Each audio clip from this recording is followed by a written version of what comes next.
So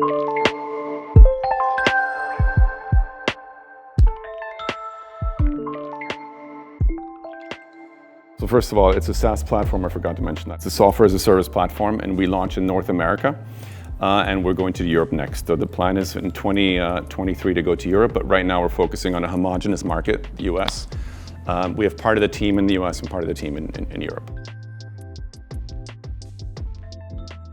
It's a SaaS model. It's free for the creators up to a certain size. It's unless they buy services, so there's a SaaS component for suppliers. There's basically a services part. So if we're creating services already today that we then sell, and depending on what the service is, both brands or creators and suppliers will pay for those services. But ultimately, we want the full workflow on the platform, and then we'll take a transaction commission on all the transactions that happen on the platform. That's how we make money. We don't believe in really monetizing the creators because we're building this for them first and foremost.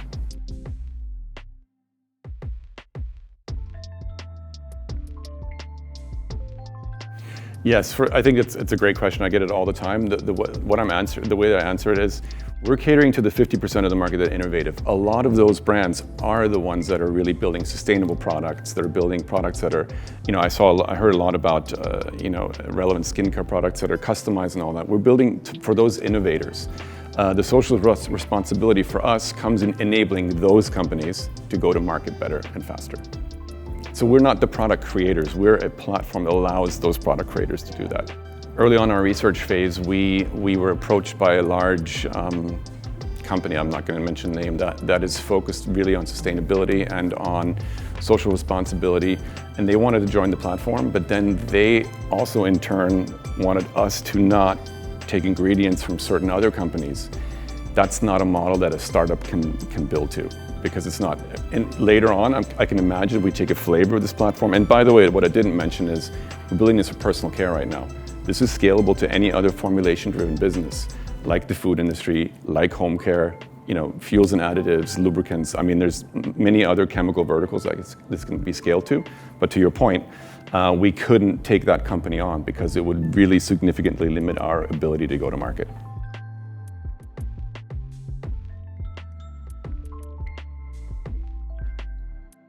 So there's two parts of the question. One, we're focusing on the brands. We have currently already over 250 brands active on the platform, creating product briefs, sharing those briefs. So we only launched this in September last year. There's really a good growth month on month. To your supplier question, in order to deliver the functionality that we want to deliver on the platform to the creators, we're not a marketplace. We don't need every contract manufacturer, every distributor, every formulator. We need enough so they can build a product on the platform and deliver that value. Over time, we will build those verticals out, but for now, we need a handful in each. And the way that we select them is we have pretty good industry ties based on the first iteration of what we built, and we already have, we're going out. By the way, I didn't mention we've already listed 1,000 suppliers on our first iteration, and when we launched the product. Those were listings. Those are not integrated yet, but they're listings. And now we're going through them, and we're onboarding. Right now we're onboarding about 10 suppliers a month right now, and we're going to continue to do that. Over time, the way that we do that is we do self-onboarding. So right now it's a manual onboarding process, and we want the big guys first. But over time, we will build APIs so that they can connect themselves without us having to walk them through that process. So it's a technical product. It's a software product. It's a platform. It takes different skill sets. We need engineering, more and more engineering, more and more product people. That's what we're fundraising right now.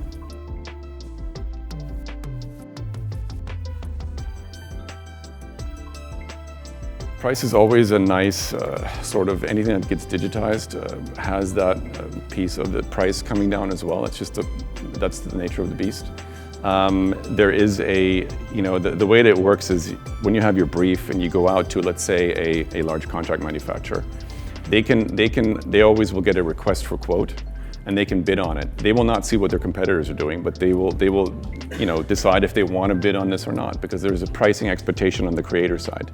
So we do anticipate that this will bring the pricing down in some cases, but in some cases it won't. It's going to be a mixed bag of those things. But any digital platform, will bring down pricing over time. We of course have preferences for bigger ones, obviously, but we cater to any creator of any size. And the interesting thing is that the large suppliers also are now trying to adapt to lower MOQs because they see that they're missing out on some opportunities of some of these TikTokers growing exponentially really quickly. So what's happening there is they want to know who are the next big ones and how do I adapt my process to cater to smaller MOQs. That's a natural process happening and we're just accelerating that.